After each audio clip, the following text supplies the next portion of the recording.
ମୁଁ ଆଜି ଆପଣମାନଙ୍କ ସହିତ ସେୟାର କରିବି ପନିର ଭେଜ ରୋଲ ରେସିପି। ଆପଣମାନେ ଯଦି ଏହି ରେସିପି ଥରେ ବନେଇ ଖାଉଛନ୍ତି ନା, ମାର୍କେଟ ଠାରୁ କିଣି ଖାଇବା ଭୁଲିଯିବେ ଏବଂ ଘରେ ବାରମ୍ବାର ବନେଇ ଖାଇବାକୁ ପସନ୍ଦ କରିବେ, କାରଣ ଏହା ବହୁତ ଟେଷ୍ଟି ବନିବା ସହିତ ମାର୍କେଟ ଠାରୁ ବହୁତ ଗୁଣରେ ହେଲ୍ଦି ଏବଂ ହାଇଜେନିକ୍ ବନିଥାଏ। ଏବଂ ଛୋଟ ଛୁଆମାନଙ୍କୁ ବାହାରୁ କିଣି ଦେବା ଅପେକ୍ଷା ଯଦି ଘରେ ବନେଇ ଦେଉଛନ୍ତି ତାହେଲେ ବହୁତ ଗୁଣରେ ଭଲ ରହିଥାଏ ଏବଂ ହାତ ଛାଟିକି ମଧ୍ୟ ଖୁସି ଖୁସିରେ ଛୁଆମାନେ ଖାଇଥାନ୍ତି। ତ ଚାଲନ୍ତୁ ଆମେ ଏହି ଭେଜ ରୋଲ ରେସିପି ବନେଇବା। ଏହାକୁ ବନେଇବା ପାଇଁ ଏଠି ଦେଖନ୍ତୁ ମୁଁ ଗୋଟେ ବାଉଲ ନେଇଯାଇଛି। ଏଥିରେ ମୁଁ ଦେଇଦେଉଛି 1 କପ୍ ଅଟା। ଆପଣମାନେ ଚାହିଁଲେ ମଇଦାରେ ବନେଇ ପାରିବେ, ମଇଦା କିମ୍ବା ଅଟାକୁ ମିକ୍ସ କରି ମଧ୍ୟ ବନେଇ ପାରିବେ, କିନ୍ତୁ ମୁଁ ଆଜି ଅଟାରେ ବନାଉଛି ଯେହେତୁ ହେଲ୍ଦି ତରିକାରେ ବନାଉଛି। 1 କପ୍ ଅଟା ନେଇଯିବା ଏବଂ ସେଥିରେ ଦେଇଦେବା ସ୍ୱାଦ ଅନୁସାରେ ଲୁଣ। ତାପରେ ଅଳ୍ପ ଟିକେ ତେଲ ଦେଇଦେବା। ତେଲ ଦେବା ଦ୍ୱାରା ଯେଉଁ ଆମ ରୋଲଟି କ୍ରିସ୍ପିନେସ୍ ଆସିବ। ତାପରେ ଭଲ ଭାବରେ ଗୋଳେଇ ନେବା ଏବଂ ଅଳ୍ପ ଅଳ୍ପ କରି ପାଣି ଆଡ଼୍ କରି ଆମେ ଗୋଟେ ସଫ୍ଟ ଡୋ ବନେଇବା। ଡୋଟି ଦେଖନ୍ତୁ ଏଠି ଆମର ରେଡ଼ି ହୋଇଯାଇଛି। ଏହାକୁ ଆମେ କିଛି ସମୟ ପାଇଁ ରେଷ୍ଟରେ ରଖିଦେବା, ଯାହାଫଳରେ ଡୋଟି ଭଲ ଭାବରେ ସଫ୍ଟ ହୋଇଯିବ। ଡୋକୁ ବେଶୀ ହାର୍ଡ଼ କିମ୍ବା ସଫ୍ଟ କରିବେନି, ଆମର ଯେମିତି ନର୍ମାଲି ରୁଟି ଯେମିତି ବନାନ୍ତି ସେଇଭଳି ସଫ୍ଟ କରିବେ। ତାପରେ ଆମେ ଚାଲନ୍ତୁ ସେ ଭିତରେ ସବୁ ପରିବା ଗୁଡ଼ାକ ଏଠି କାଟି ନେବା। ପରିବା ଏଠି ମୁଁ ନେଇଛି ପିଆଜ, ଟମାଟୋ, ଲଙ୍କା, ଆଉ ଏଠି ନେଇଛି କ୍ୟାପ୍ସିକମ୍। ପରିବା ଗୁଡ଼ାକ ଏଠି ମୁଁ ସବୁ ଲମ୍ବା ଲମ୍ବା ସାଇଜରେ କାଟିଛି।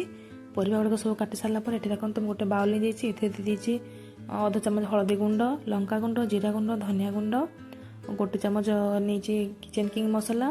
ଅଳ୍ପ ଟିକେ ତେଲ ଦେଇଦେବା ଏବଂ ଏହାକୁ ଆମେ ଭଲ ଗୋଟେ ପେଷ୍ଟ ବନେଇବା। ତାପରେ ଆମେ ପନିରକୁ ଏଠି ମୁଁ କ୍ୟୁବ୍ ସାଇଜରେ କାଟିଲି ତାକୁ ଏଥିରେ ଆଡ଼୍ କରିଦେବା ଏବଂ ଏହାକୁ ଭଲ ଭାବରେ ମ୍ୟାରିନେଟ୍ କରିଦେବା।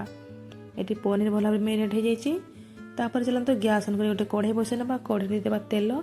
ତେଲ ଭଲ ଭାବରେ ଗରମ ହୋଇଗଲା ପରେ କିଛି ଚପ୍ କରିଥିଲେ ରସୁଣ ତାକୁ ଆଡ଼୍ କରିଦେବା, କଞ୍ଚା ଲଙ୍କା, ପିଆଜ, ଟମାଟୋ, କ୍ୟାପ୍ସିକମ୍ ଯାହା ବି ପରିବା ରଖିଥିଲେ ସବୁ ଆଡ଼୍ କରିଦେବା ଏବଂ ଏହାକୁ ଭଲ ଭାବରେ ଗୋଳେଇ ନେବା।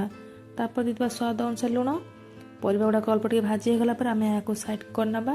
ତାପରେ ମଝିରେ ଆମେ ଯେଉଁ ମ୍ୟାରିନେଟ୍ କରି ରଖିଥିଲେ ସେ ପନିରକୁ ଆଡ଼୍ କରିଦେବା ଏବଂ ଏହାକୁ ଓଲଟ ପାଲଟ କରି ଗ୍ୟାସ୍ର ଫ୍ଲେମ୍କୁ ଲୋ ରଖି ଭାଜି ନେବା। ଆପଣମାନେ ଚାହିଁଲେ ଏକ୍ସଟ୍ରା କି ପନିରକୁ ଭାଜି ପାରିବେ, କିନ୍ତୁ ମୁଁ ଏଠି ଗୋଟେ କଢ଼େଇରେ କରିବା ପାଇଁ ଏକାଥରକେ ଭାଜି ନେଲି। ଦେଖନ୍ତୁ ଏଠି ସବୁ ପରିବା ଏବଂ ପନିର ଭାଜି ହୋଇଯାଇଛି। ତାପରେ ଆମେ ଏଥିରେ ଆଡ଼୍ କରିଦେବା 1 ଚାମଚ ସୋୟା ସସ୍ ଓ 1/2 ଚାମଚ ଖଣ୍ଡେ ଭିନେଗାର। ଏଠି ଦେଖନ୍ତୁ ଆମର ରୋଲ୍ ପାଇଁ ଫାଇନାଲି ଷ୍ଟଫିଂ ରେଡ଼ି ହୋଇଗଲା। ଏବେ ଚାଲନ୍ତୁ ଆମେ ରୁଟିକୁ ବେଲିବା। ରୋଲ୍ ବନେଇବା ପାଇଁ ଦେଖନ୍ତୁ ଏଠି ରୁଟିଟି ବଢ଼ିଆ ଭାବରେ ବେଲି ହୋଇଯାଇଛି। ତାପରେ ଆମେ ଗ୍ୟାସ୍ ଅନ୍ କରି ତାୱାକୁ ବସାଇ ନେବା ଏ ରୁଟିକୁ ସେକିବା ପାଇଁ। ରୁଟିକୁ ଭଲ ଭାବରେ ଓଲଟ ପାଲଟ କରି ସେକି ନେବା। ରୁଟି ଭଲ ଭାବରେ ସେକି ହୋଇଗଲା ପରେ ଏଥିରେ ଆପଣମାନେ ଚାହିଁଲେ ବଟର ଦେଇପାରିବେ ଆଉ ତେଲ ମଧ୍ୟ ଆଡ଼୍ କରିପାରିବେ, ଆପଣଙ୍କ ପସନ୍ଦ ହିସାବରେ ଦେବେ। ତେଲକୁ ଆଡ଼୍ କରିସାରିଲା ପରେ ଏହାକୁ ଦେଖନ୍ତୁ ଏଠି ଫାଇନାଲି ଆମର ରୁଟିଟି ରେଡ଼ି ହୋଇଯାଇଛି। ଏହାକୁ ଆମେ ବାହାରକୁ କାଢ଼ି ନେବା। ଆମେ ଯେଉଁ ଷ୍ଟଫିଂ ପ୍ରସ୍ତୁତ କରି ରଖିଥିଲେ ତାକୁ ଏଥିରେ ଦେଇଦେବା। ରୋଲ୍ରେ ଷ୍ଟଫିଂର କ୍ୱାଣ୍ଟିଟି ଅଧିକା ରହିଲେ ରୋଲ୍ଟି ଖାଇବାକୁ ବହୁତ ବଢ଼ିଆ ଟେଷ୍ଟି ଲାଗିଥାଏ। ଏଠି ଦେଖନ୍ତୁ ସବୁ ଷ୍ଟଫିଂ ଦେଇ ସାରିଲା ପରେ କିଛି କଞ୍ଚା ପିଆଜକୁ ତା ଉପରେ ଆମେ ଦେଇଦେବା। ତାପରେ ଦେବା ଟମାଟୋ ସସ୍, ଚିଲି ସସ୍। ତାପରେ ଆମେ ଏହାକୁ ଏମିତି ଭଲ ଭାବରେ ରୋଲ୍ କରିନେବା। ଦେଖନ୍ତୁ ଏଠି ଫାଇନାଲି ବନିକି ରେଡ଼ି ହୋଇଗଲା ଆମର ହେଲ୍ଦି ଏବଂ ହାଇଜେନିକ୍ ଭେଜ୍ ରୋଲ୍ ରେସିପି। କେତେ କମ୍ ସମୟରେ ଘରେ ଏମିତି ବନେଇ ଖାଆନ୍ତୁ, ବହୁତ ବଢ଼ିଆ ଟେଷ୍ଟି ଲାଗିବ। ଆପଣମାନେ ଚାହିଁଲେ ଏହାକୁ ବଟର ପେପରରେ କଭର୍ କରିପାରିବେ, ଏମିତି ମଧ୍ୟ ସାଙ୍ଗେ ସାଙ୍ଗେ ଖାଇପାରିବେ। ଆପଣମାନଙ୍କୁ ମୋ ରେସିପିଟା କେମିତି ଲାଗିଲା ମୋତେ କମେଣ୍ଟ ମାଧ୍ୟମରେ ନିଶ୍ଚୟ ଜଣାଇବେ। ଆଉ ଯଦି ଭଲ ଲାଗିଥିଲା ତାହେଲେ ମୋ ଚ୍ୟାନେଲକୁ ଲାଇକ୍, ସବସ୍କ୍ରାଇବ୍, ସେୟାର କରିଦେବେ। ପାଖରେ ଥିବା ବେଲ୍ ଆଇକନ୍କୁ ଦବାଇ ଦେବେ, ଯାହାଫଳରେ କି ମୋର ନୂଆ ନୂଆ ରେସିପି ଗୁଡ଼ାକର ନୋଟିଫିକେସନ୍ ଆପଣମାନଙ୍କ ପାଖରେ ସର୍ବପ୍ରଥମେ ପହଞ୍ଚିପାରିବ। ରହିଲି ସାଙ୍ଗମାନେ, ଦେଖା ହେବା ଆଉ ଗୋଟେ ନୂଆ ରେସିପି ସହିତ ନୂଆ ଭିଡ଼ିଓରେ। ଜୟ ଜଗନ୍ନାଥ।